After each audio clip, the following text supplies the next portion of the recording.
Hi అండి. నమస్తే. Welcome back to my YouTube channel. నేను మీ శాంతి. ఇంట్లో ఒక స్పెషల్ గెస్ట్‌తో వచ్చేస్తా చూడండి. Hi Hello, guys, welcome back to Sanchi's channel. I'm her friend. thank you.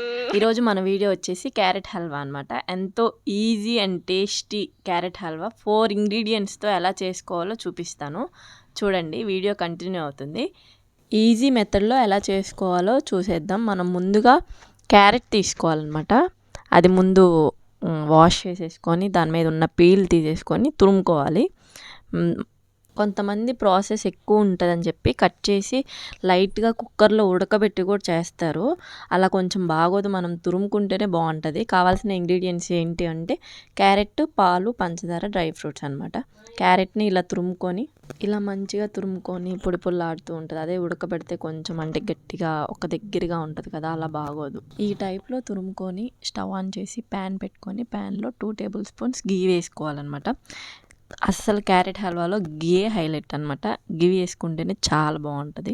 గీ అనేది 2 టేబుల్ స్పూన్స్ వేసుకొని గీ అనేది హీట్ అయిన తర్వాత మన డ్రై ఫ్రూట్స్ గీలో లైట్ బ్రౌనిష్ కలర్ వచ్చేంత వరకు ఫ్రై చేసుకొని పక్కకు తీసేసుకోవాలన్నమాట. అదే ప్యాన్లో మనం క్యారెట్ ముందుగా తురిమి పెట్టుకున్న క్యారెట్ ఉంది కదా, మనం క్వాంటిటీ ప్రకారంగా తీసుకోవాలి అంటే 2 కప్స్ అండి. నేను తీసుకున్న క్యారెట్ తురుము ఎంతంటే 2 కప్స్ ఉంటుంది. 2 కప్స్ ముందుగా తురిమి పెట్టుకున్న క్యారెట్ని మనం ఫ్రై చేసుకోవాలి. ఎంత స్మూత్గా ఎంత మంచిగా ఫ్రై అయితేనే అంత టేస్టీగా ఉంటుంది. 2 మినిట్స్ మూత పెట్టుకొని మళ్ళీ 2 మినిట్స్ తర్వాత మూత తీసి మంచిగా సాఫ్ట్గా అయిందో లేదో చూసుకోవాలి.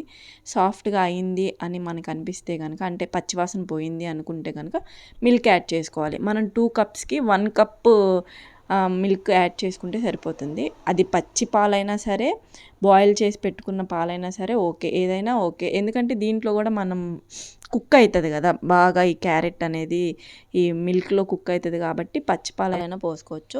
చాలా వాటికి అయితే మనకి బాయిల్ చేసిన పాలే పోస్తారనమాట. బాయిల్ చేసిన పాలు పోసిన తర్వాత అంతా ఒక దగ్గరికి అనేసి మూత పెట్టుకోవాలన్నమాట. మూత పెట్టి ఒక 2 మినిట్స్ అంతే ఉంచి 2 మినిట్స్ తర్వాత మళ్ళీ మూత తీసి ఎంతవరకు కుక్ అయిందో చూసుకోవాలి. చూసారా, ఆ పాలు అనేది మొత్తం అంటే ఈ క్యారెట్ అనేది అబ్జర్వ్ చేసేసుకుంది. ఈ టైప్లో వచ్చింది అంటే మనం షుగర్ యాడ్ చేసుకోవచ్చు. షుగర్ అన్నా యాడ్ చేసుకోవచ్చు, బెల్లమైనా యాడ్ చేసుకోవచ్చు. షుగర్ ఎంత తీసుకోవాలంటే 1/4. ఎక్కువ అంటే టేస్ట్ని బట్టి మీరు షుగర్ ఎక్కువ తీసుకోగలరు అంటే మనం ఇంకా ఎక్స్ట్రా యాడ్ చేసుకోవచ్చు. మనం షుగర్ యాడ్ చేసిన తర్వాత ఇలా క్యారెట్ ఏమవుతుందంటే వాటర్ అవుతుంది, ఎందుకంటే షుగర్ సిరప్ అనేది వస్తుంది కాబట్టి. ఇది మళ్ళీ కలుపుకొని మూత పెట్టుకోవాలి. మూత పెట్టుకొని 2 మినిట్స్ తర్వాత మళ్ళీ మూత తీసి ఎంతవరకు కుక్ అయిందో చూసుకోవాలి. అంటే మనం కలుపుతూనే ఉండాలి, మళ్ళీ అడుగంటితే మళ్ళీ మాడిన వాసన. అంటే మనం కలుపుతూ ఉంటేనే మనకు తెలుస్తుంది అది ఎంతవరకు కుక్ అయింది లేదు అని, లేదంటే అడుగంటుతుంది కదా, మళ్ళీ టేస్ట్ బాగోదు. మళ్ళీ అది కలిపేసిన తర్వాత మళ్ళీ మూత పెట్టి ఒక 2 మినిట్స్ వెయిట్ చేసి మళ్ళీ దగ్గరగా కలుపుకోవాలి. మంచిగా కలుపుకుంటే మనం ఎంత వేస్తే ఎంత అయిందో చూడండి. చూడండి మనం ఎంత క్వాంటిటీ చేస్తే ఎంత అయిందో.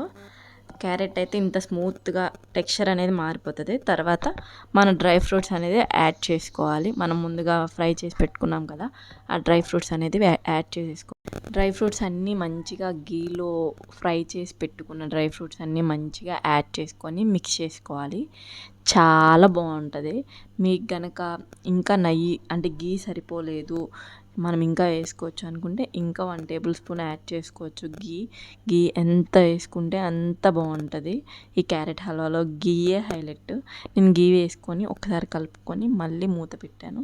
5 మినిట్స్ తర్వాత మళ్ళీ మూత తీసి ఎంతవరకు కుక్ అయిందో, అంటే కొంచెం ఇవన్నీ వేసిన తర్వాత మళ్ళీ దగ్గరగా కలుపుకొని ఒక 2 మినిట్స్ హై ఫ్లేమ్లో పెట్టుకొని, మరీ ఎక్కువసేపు కూడా వద్దు, 2 మినిట్స్ హై ఫ్లేమ్లో పెట్టుకొని ఆఫ్ చేసేస్తే అయిపోతుంది. ఎంతో tasty and easy simple recipe అండి. అసలు చాలా బాగుంటుంది క్యారెట్ హల్వా అనేది. మీరు ఒకసారి ట్రై చేయండి, ఎంత బాగుంటుందో. మీరు ట్రై చేసి నాకు ఎలా ఉందో కామెంట్ సెక్షన్లో కామెంట్ చేసి చెప్పండి. అంటే అంత బాగా చేస్తాను అని కాదు, కానీ నా స్టైల్లో నేను ఎలా చేశానో మీకు ప్రాసెస్ చూపించాను అంతే. మీకు ఈ వీడియో నచ్చిందని అనుకుంటున్నాను. మీకు గనక ఈ వీడియో నచ్చితే లైక్ చేయండి, షేర్ చేయండి, సబ్స్క్రైబ్ చేసుకోండి, బెల్ ఐకాన్ కొట్టడం మాత్రం అస్సలు మర్చిపోద్దు. మరొక వీడియోతో మీ ముందుకు వచ్చేస్తా.